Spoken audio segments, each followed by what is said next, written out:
Hi, I'm Garison Weiland, and I'm doing this show at the Falmouth TV Mazer Gallery with Erica Szuplat. And the work I'm showing here is basically the best work that I've been able to do in the last year since I started oil painting. I've been fumbling around with oil painting here and there, but in the last year is when I've been painting the most. I've had two very good teachers. One is Hillary Osborne, who has her gallery, and then the other teacher I've had is Paul Schulenberg, who's a painter in Eastham and shows at the Garison Gallery. Both of them are very good friends, and they both have showed me very important things.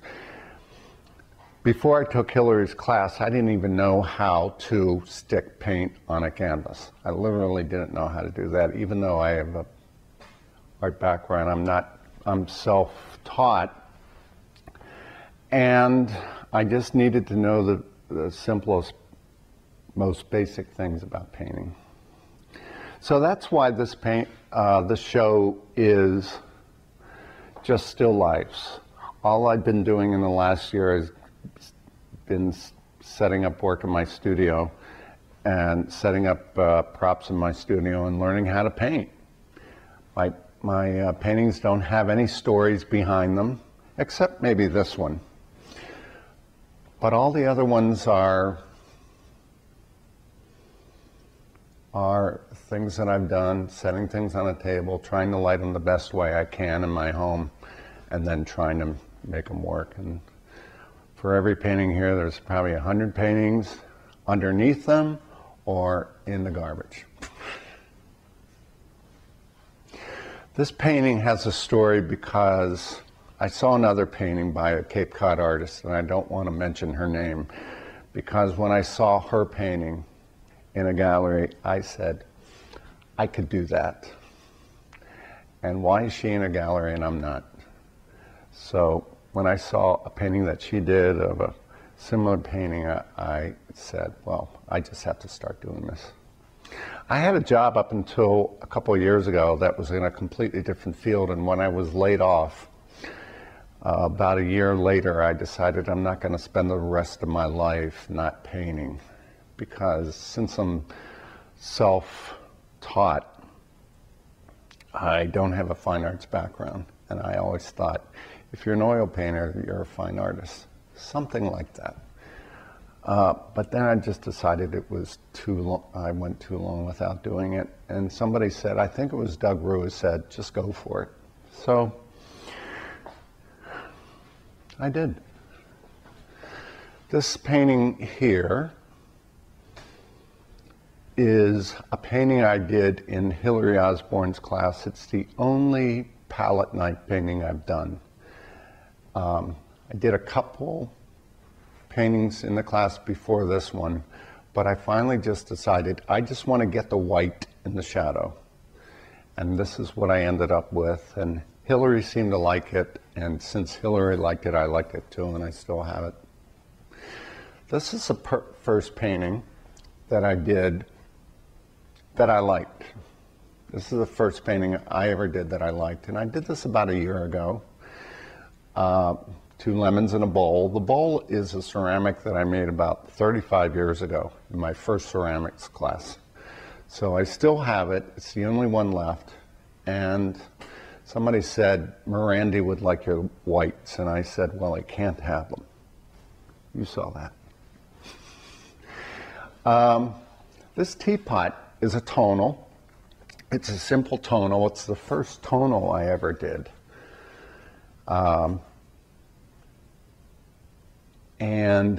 It became a little bit, I started going beyond the tonal and made it a little bit more painterly by throwing some paint down around here. Nothing more than that. It's a simple tonal. This is probably the most overworked painting I have here. And I'm glad that people liked it. It's another still life of, just things I have around my studio. But I've done this about 30 times, and this painting probably has about 10 layers of paint on it. This painting I did 2 weeks ago, and it's my most favorite. And there's something about it that I like because I think it shows my progress. It's the first painting I've ever done with fabric. And I just like how I captured the light in this.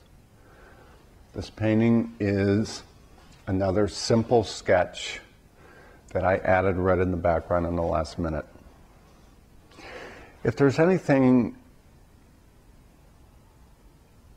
of value that that this video might offer to anybody that might be watching is, if you think you need to paint, then you have to paint.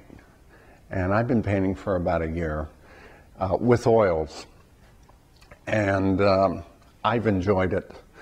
So if anybody's thinking, oh, I want to paint, but I don't think I should, or I can't, or I don't have the stuff, or I tried it and I don't like it, just stick with it. I paint almost every day in my studio. This is something really fun. I did this in a couple minutes. It's just another painting with some quick brush lines. People seemed to like it last night. I enjoyed it. I like showing it to people. I like the color. Other than this one, in all the still lifes, there's a line going all through here. Not here, but here too. When I start painting, I don't paint that line. The line seems to come in last. I usually start painting the largest object in the painting. And then when I'm lining everything up in my studio, this horizon line starts to show, and it's fit. And it's halfway. It shouldn't be that way. Maybe a line should be up here or down here. But all my paintings are divided right in half, and I don't do that. It almost looks like I use a ruler to do it, but I don't. I think that if I keep on painting as I have, I'll have a show with a lot more in it, and a lot more things that I like. I miss having these things in my studio. These guys are kind of like my kids, and I miss having them at home, so I'm going to have to come over here a lot and just see that they're okay. My name's Erica Szuplat, and I signed up for this space at Mazer about a year ago, and when I saw Marcia's show here, I was kind of inspired to show some drawings. She showed some drawings that were about 20 years old, and it occurred to me that it might be interesting to show sketches of mine that were from sketchbooks. They're not something that I ever created to show in public, really, but I thought that people would enjoy seeing them. They usually, if people do see them in my sketchbooks, they enjoy seeing them, so I thought there might be some value in displaying them. And one reason I chose to display them in this way was to try to keep some of that feeling of the images being in a sketchbook. Even though they're removed from the sketchbook, I printed them on a very small scale, and I hung them so that people could, come in close and take a look and feel that it was sort of casual and sort of intimate, the way the sketches are in the books. I didn't edit any of these sketches for printing, aside from taking the ones that weren't watercolor and making them all black and white. Occasionally I would use ballpoint pens that were blue, or red ink pens, or sometimes even purple, but I wanted them to all look the same. Well, a lot of times now I do use just black ink. So I kind of punched up the white a little bit and made them black and white, and other than that I just printed them because I didn't want to edit them. A lot of these drawings aren't perfect. They're not, buildings aren't always accurate, they're a little askew, but I don't do prep drawings for these. I just usually sit down wherever I am and I see something and I just lay it down on paper, and I didn't want to lose any of that feeling, so I tried not to edit. Occasionally here and there, I kind of, you know, took out something like the fold of the page between the books, and you can see other bits of drawings around some of the pieces, but mostly I haven't edited them. I've also hung them roughly chronologically. They go back to when I was a teenager. So some of the first ones are here on the left, and if you kind of weave back around, the most recent ones will be at the end. I also, although I do have a lot of other drawings that I do as prep for paintings or for commission work or sometimes in figure sessions, I didn't include any of those here. These are all just purely images from sketchbooks that I've had over the years. I actually took 3 photos of some of my sketchbooks. As I was going through all my work, I just kept finding more and more sketchbooks of all different varieties, and I realized how I was kind of attached to some of them. Some of them I liked more than others, but I just thought it would be interesting for people to see some of where the drawings came from as well. And I guess I could just go show you a few of my favorites. A lot of these drawings don't really say a lot in terms maybe of each individual drawing, which is another reason that I hung them kind of in a line, because to me they're kind of a story. Occasionally here and there there's just a shoe, which might not be that interesting, but as a whole I think they show just everyday moments, whether it's something interesting that was really happening or not. I did find some really fun pieces that I liked. This one's actually of a flat tire that my friend and I got on a cross-country trip, and the original piece had like a date and time stamp on it, which was funny. So it can be sort of a document of your life. And this one actually was part of a series I did of a friend while I was at work during the downtimes on a summer job. I have a variety of drawings of him, and he actually passed away about a year ago. So you never know what the drawings will turn out to mean later on.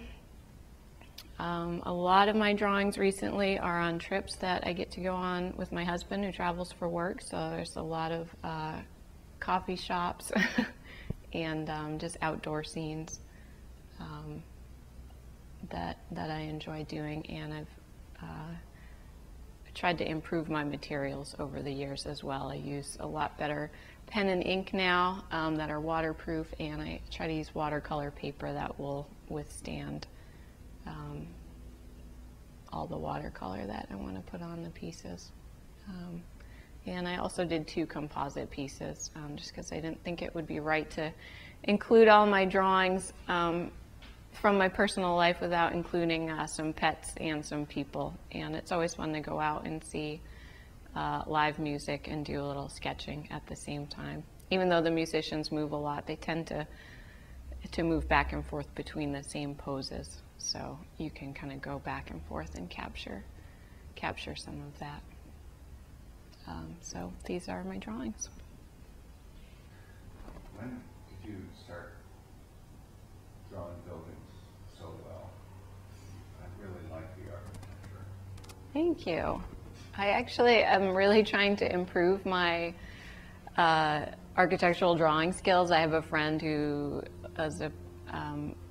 did professional architectural renderings for years, and I was thinking of going to ask her for tips on, how to do on-site buildings better. You can actually see in a lot of them the buildings are kind of cockeyed and askew, and sometimes that works out okay, and sometimes I think it's distracting if they're too off. So that's something I've been working on. But I think in general,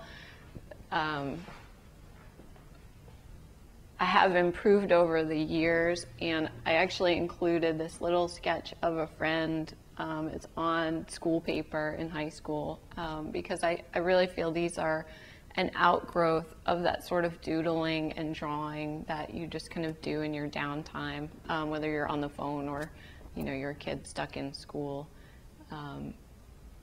And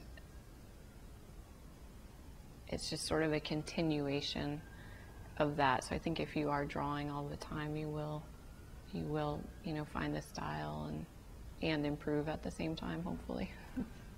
Drawing a sketchbook is, you know, you can't undo it, you can't erase it. But it seems like the more sketchbooks you do, it doesn't matter.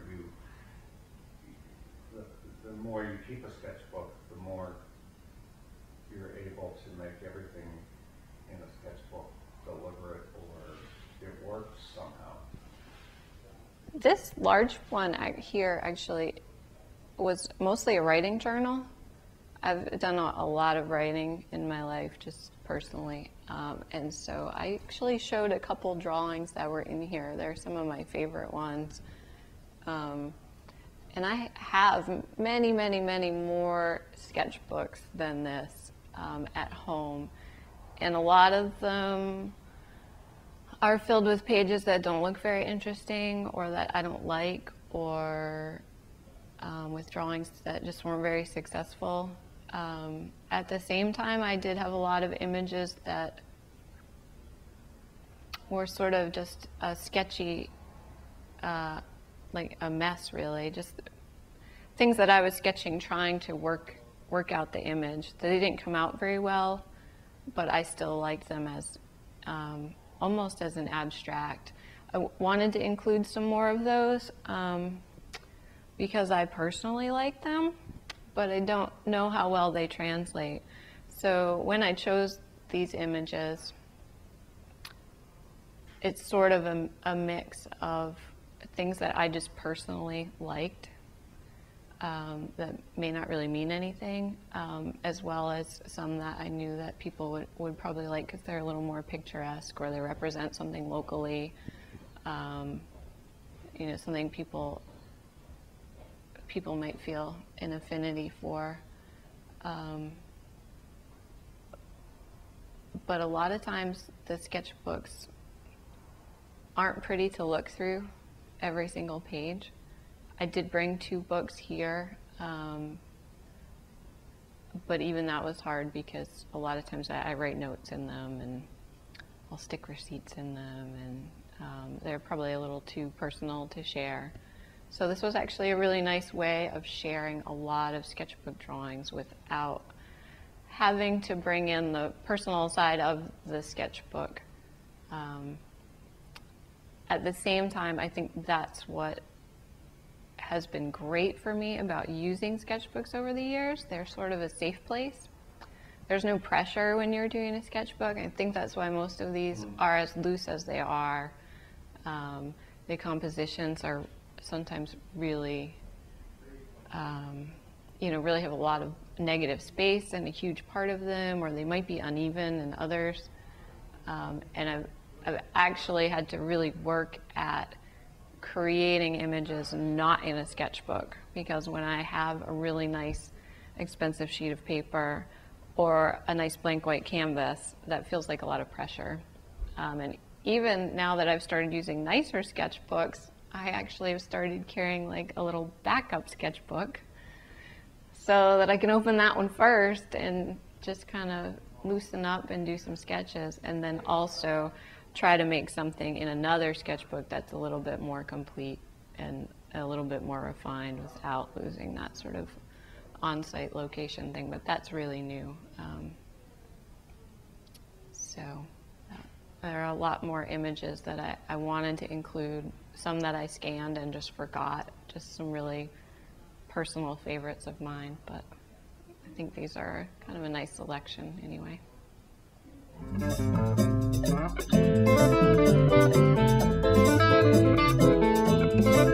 Thank you.